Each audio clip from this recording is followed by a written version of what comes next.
Welcome to the Milford, Miami Township Chamber of Commerce First Friday Lunch, and thank you so much for being here.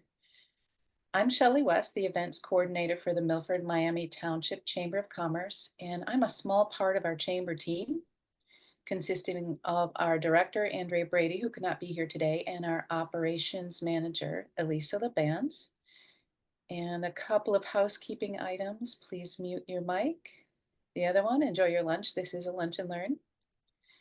And we are here today with Shirl Page of Page Health Coaching, talking about managing the effects of stress. Shirl is a certified health coach and has been in the wellness industry for 19 years, helping people live healthier lives. She's based in Milford, Ohio, and available to work with people where they are, both in their journey and geographically.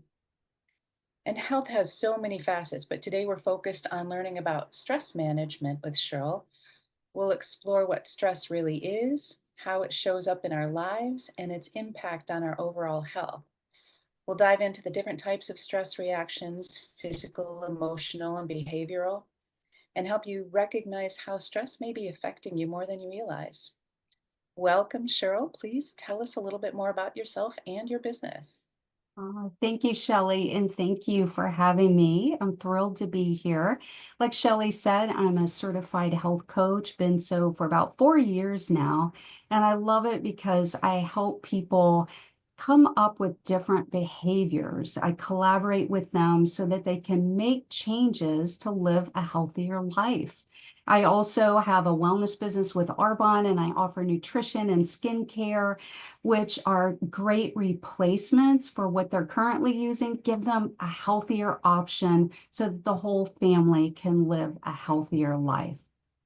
So today we're going to talk about stress management. So how many of you have ever said, I am so stressed out? Anybody else? Okay. Everybody. Everybody. Me. Exactly. Yeah, we are not alone with that. Now, they've reported that about 55% of Americans actually admit that they have stress in their lives daily. And I sort of think that might be a little higher, unfortunately. So let me ask you, what creates stress in your life? If you all want to answer or if you want to put it in the chat, what stresses you out? Other people. Being late. Being late for things. Ah, good one. Yeah, Questions I certain don't know people. the answer to. Oh, that's a good one. And in the chat, unexpected change. Ooh, that's a good one too. I think I've experienced all of that.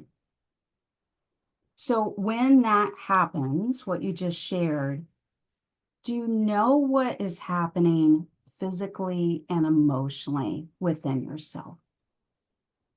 Is it difficult for you? Maybe think of the last time that something initiated a stress reaction. How did you feel? Are you in touch with that? For example, maybe your neck starts hurting or you get a headache. For me, my stomach starts churning and I feel nauseous. Ah, there we go. We had a gut. Yeah, and I get brain fog. Like I can't think straight when I get stressed. That's a good one. Yeah. Anybody else? Yeah. I think I've Put in had the a combo. Oh, go ahead. I put in the chat adrenaline. It feels like an adrenaline rush in your body, but not a good one. Yes. Yeah. Thank you. Thank you for sharing that. So that is just a little bit of starting to think about our reaction. So let's dive in to really define what is stress. It sounded, and Lisa even alluded to that, that maybe it's not all good and it can be bad, our reactions and our body's reactions.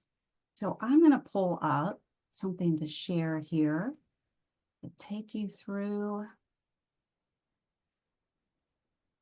And can everybody see that okay? There we go. Okay. So what is stress? It's our reaction to just various events in our everyday life. Your reaction can be the factors of that can be just your genetics. I know some people that are so chill all the time. They're just wired that way. Sometimes it's your social support or maybe the lack of social support. Your coping skills. Maybe you didn't learn how to be resilient in life.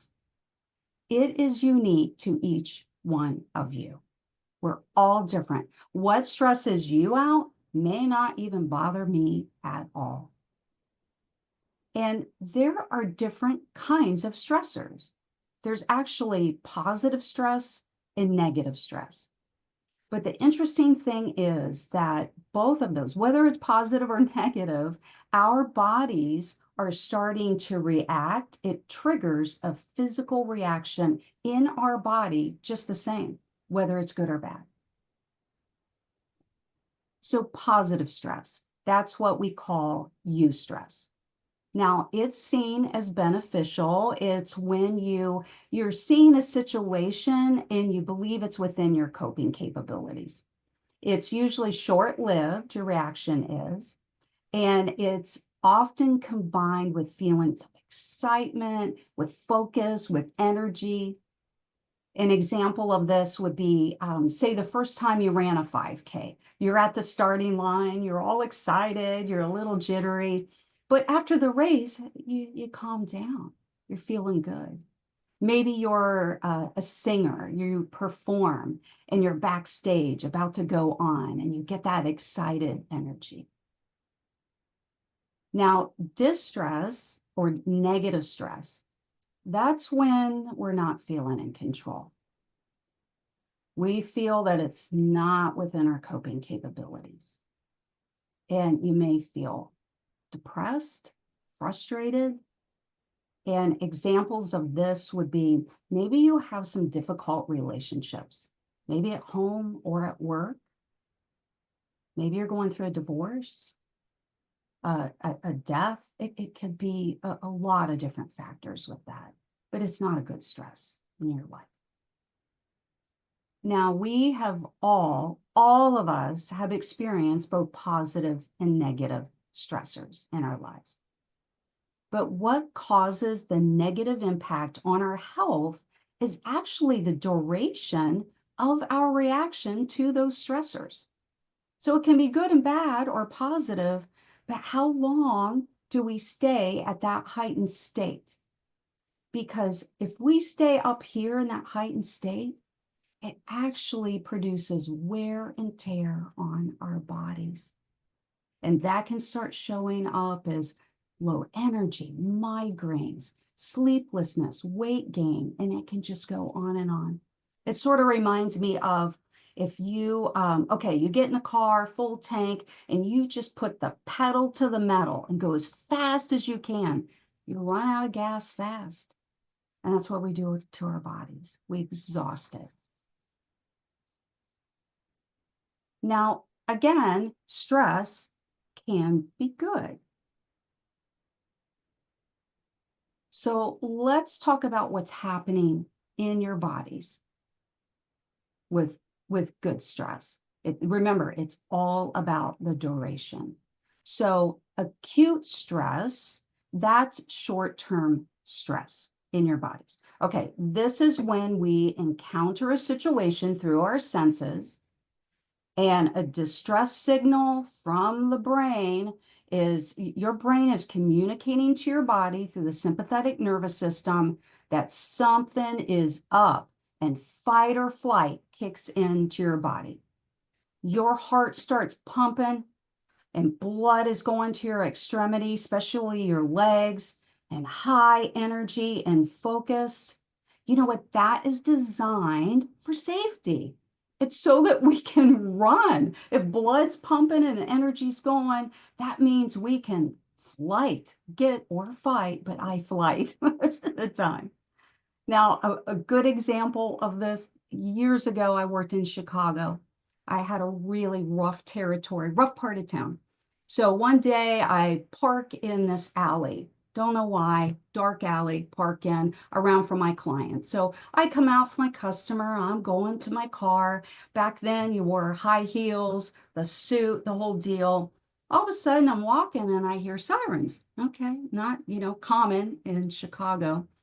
All of a sudden, the sirens stop and I hear footsteps, like really loud footsteps behind me. And someone yells, hey, I think he went into the garage, the alley over there, and we think he has a gun. I tell you, my flight kicked in. I'm running as fast as my little heels going, and we didn't have clickers back then, so I'm struggling getting the door open, and I hop in the car. I'm down in the seat. My heart is coming out of my body. I'm shaking. So I hear them run by. I wait, and then I'm down and I peek up over, over my dashboard. They're gone, and I was out of there. Now, it took me a while to calm down from that, but I had to calm myself down. But that fight or flight kicked in, and it could have saved my life that day. I don't know. Now, that's acute stress. That's when it kicks in for a short period of time and then it calmed down. Now, chronic stress, that's different. That's when we stay at that heightened state for long periods of time. It can be caused by a number of different reasons. It can be our culture. I think we live in a really fast-paced culture. Going through the pandemic, I still talk with people that are still managing the stress from that. They're still working through it. It can just be your work. You may be on some really tight deadlines, and it's just creating stress in your life. See, that long-term alertness in your body, it leads to exhaustion. And it can start showing up in illnesses in many different ways in your body. They have found that it is contributing to major illnesses. And you can see some of these: anxiety, arthritis, the stress hormone cortisol, that's if it's pumping all the time because you're heightened, type 2 diabetes. And it just goes on and on. This adds up to wear and tear on your body. See, our bodies are keeping score with how we take care of it.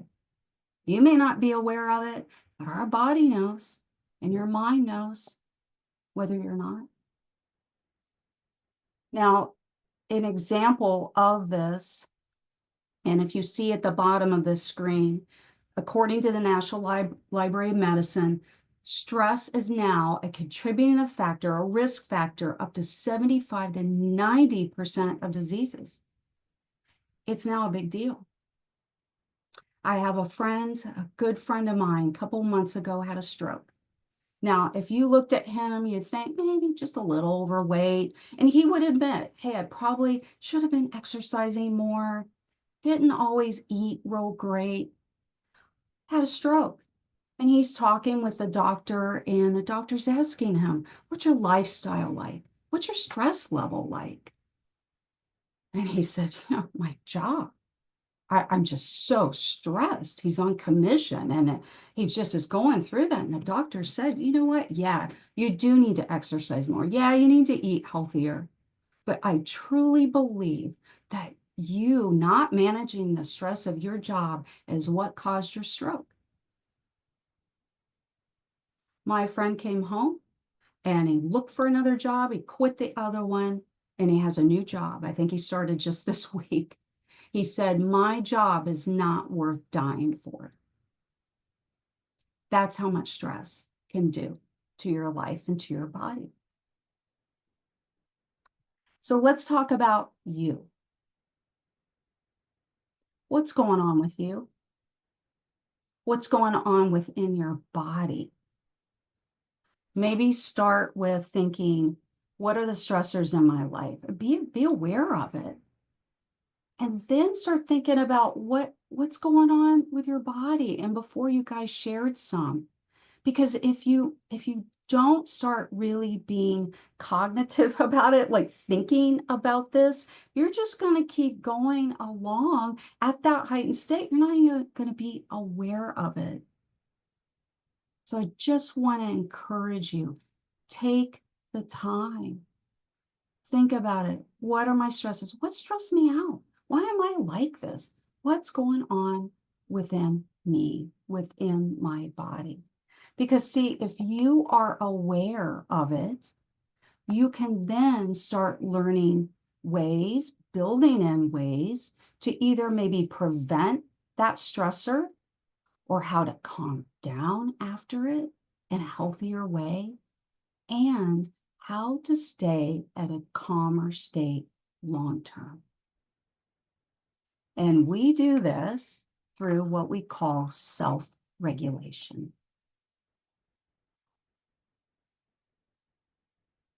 And Alisa, if you could pull that slide up.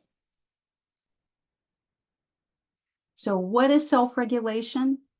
It's basically what I just said. It's your ability to monitor and manage your reaction. And most of all, it's your duration to the stressors in your life. Because you know what? Stressors are going to be here. We cannot have them go away. All right, she's getting that up. So let's talk about specific ways that you can do this. And this, I love this tip sheet because it can give you some preventative, immediate, preventative, and then some long-term solutions with this. So I like the first one, slow down. So this is an example. Say if you are a person that's always running late, that you're always sort of like, oh my gosh, I got to go. And you're grabbing your stuff and you're hopping in your car and you're like, oh my gosh, I'm going to be late. And you're sweating, your stomach's churning. When you get there, you show up a hot mess. And in your stress, everything's pumping in. It's like, this is a stressful experience. So maybe an idea might be give more time to get ready. And I've actually had to do this in my life because I found myself like, go, go, go. I'm like, just give more time. Start earlier, give more time for traffic. Because if you show up calmer, you know what? You're probably going to react to stressful situations or stressors in a calmer state. You may not get all heightened because you're just coming in calm. Slow down. Now, some ongoing things. And I, for myself, they had the lady doing the yoga pose. I take yoga because it's calming. And it's a way to take care of my body and to calm my mind during that. Practice giving back. This is a long term. And Rhonda and I both are part of Bluebird. And I just love giving back because it gets the focus off of my stuff. And I'm helping other people. And it's a way to calm me. It's a way for me to be more content and just love other people. So of this, does any of this resonate with you? I'd love to hear. Number 4 resonates with me a lot. Jeff actually said the reason he likes Andrea so much is because when I'm on the phone with her, I'm always laughing. And it's true because there aren't a lot of people that I just laugh nonstop with. And it definitely is great medicine for me. That's a good one. One that speaks to me the most is getting organized. If I'm in a room that is chaotic, my brain is chaotic, my body is chaotic, I cannot calm down and I can't think straight and I cannot move forward with whatever it is I'm working on if I don't have a decent, tidy place to work. So getting organized will help. Oh, that's a big one. You're right. And then the chat, sleep. Oh, yeah. Getting good sleep. Yeah, I was struggling with that at the beginning of the year and I was stressed out because I just didn't have the capacity physically to be able to handle things, and things were bugging me that normally don't. Yeah, sleep. Oh gosh. Yeah.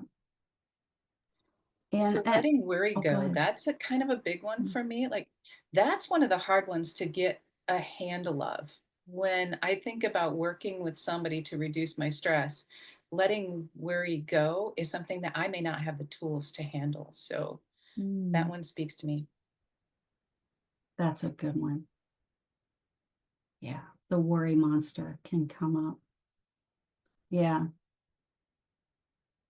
I don't know if this has ever worked with you, Shelley, but when that starts coming on, I'm like, okay, is that a real thing to worry about?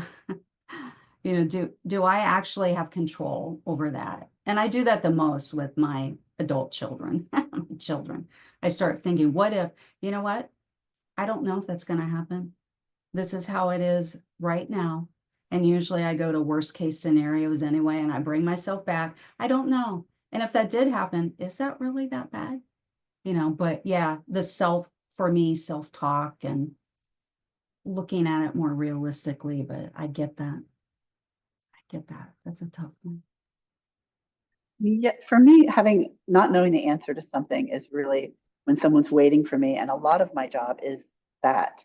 And I love my job, but it does have those moments of stress. And I need to, what you said earlier about how long you stay in that state, I need to remember when I get that feeling in my chest that is stress, I need to try and do one of these things quickly and get rid of it. Oh, that's really good. Would you mind sharing does anything pop in your head? What do you think? And being aware, like you said, oh, I have a feeling in my chest. What do you think you could do? Um, Grounding exercises, Mm. definitely. Those I wish I still did Tai Chi because Tai Chi, you are 100% in the moment. Um, Something I can't do easily is improv. Things like improv, Tai Chi, things where you literally can't think of anything else because you have to be so focused on that present moment. All those kinds of things I think would be good for me. Yeah, that's really good. And the grounding, if I'm really like stressed out, basically I'm distracting myself. I'm like, okay, what do I hear? What do I see? What do I smell? Like really just getting in that moment. Okay, Cheryl, calm down. Get in the moment. And in the chat, there was a good one that just went away. Let me see. Here we go. Yeah, being active, taking walks, that is really good. And you're so right. Even a 10-minute walk, oh, it's so impactful. I think people underestimate that just doing little bits can make a big difference. That's a good one. Yeah. Just breathing, breathing in, breathing out, taking a moment. Good stuff. For me, it's calling and yelling at Shelly. That helps me a lot. Poor Shelly. She answers the phone. She's like, yeah. Isn't it good to have a phone call buddy? I have a friend like that. And it doesn't matter what it is, they're going to love me. And I think having a social network of someone, it doesn't need to be a lot of people, just, some people that you can trust and that can sort of, you hold your pain more or less and just listen. I think a lot of it is to have someone to listen to you. The great thing about Shelly is that she doesn't, a lot of times if you tell somebody a problem, they tell you why you shouldn't feel that way. And she never Mm. ever does that. So definitely if someone's coming to you with stress, don't tell them why they shouldn't feel that way. Don't tell them to calm down. Don't tell them, that they're wrong. She just lets you be where you are in that moment. And Mm. that alone is very soothing too. Yes, that's a treasure. Yeah, That's a gift. I think you just described Shirl too, because she is an active listener, and Uh-oh, sure. she just has this calming presence that when you talk to her, even if you're a little up here, you just want to come down here when you speak with her. Thank you. Thank you. Oh goodness. Now Cheryl's gonna start getting calls from me too. Oh no, I would love it. I think it's a privilege. It's a privilege. And I know Shelley's thinking the same thing. When someone trusts you enough to come to you like that and you hit it, we're adults. We don't want to be told what to do. You know, I think sometimes we do. I think people come to me for reframing. I don't think people come mm, to me for calming. But mhm. for me, reframing is calming. But I do have people who call me because I do reframe things and they walk away looking at it from a different point of view. Yeah. So I think you just have to know the person that's talking to you or that you're talking to. Mm. Right. And I'm sure you're aware of when they're ready for your input, because if they're really wired up and stressed out, they wouldn't be ready to listen. So you're right. Absolutely. Yeah. So that just makes me think that, one of the tools that we have to fight stress is to know who our people are and know who we can reach out to calm down when it's happening. So that's a beautiful tool to work with. Isn't it? That's impactful. I see community as a really big one. And with Bluebird too, we have seen how important community is. Um, that's a big need. And yeah, I think people often feel disconnected in our society. Community, like the chamber is a community. Bluebird is a community. We need each other. We do. We actually need each other. And the people interaction and being there for each other, it's good for our mental and physical health. Yeah, definitely. So if you don't have anything else to share, and this was awesome, thank you. I just want to encourage everyone to start today. What are your stressors? What's happening within you and your body? And if you're starting to feel overwhelmed, reach out to me. I can talk and we can think of ways that you can help reduce or your reaction time down. I'd love to chat with you more about that. But also maybe just pick one thing. Okay, can I prevent a certain stressor? Okay, after the stress, like Elisa shared, I feel it in my heart.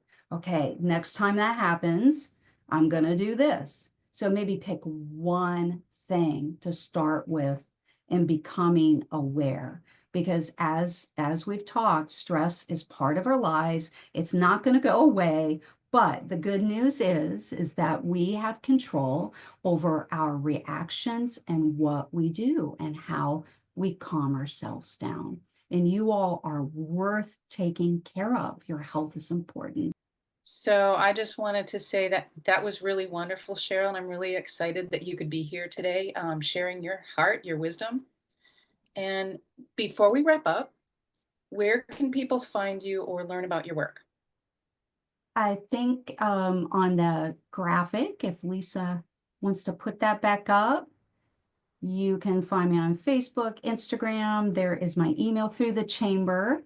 I know we have a list of members through that, but yeah, I'd love to hear from you and help you manage the stressors in your life. Awesome. We'll make sure to link all of that in our YouTube channel and make sure we share that with everybody. Thanks for being here. It was a pleasure. Thank you all for watching and see you next time. Thank you.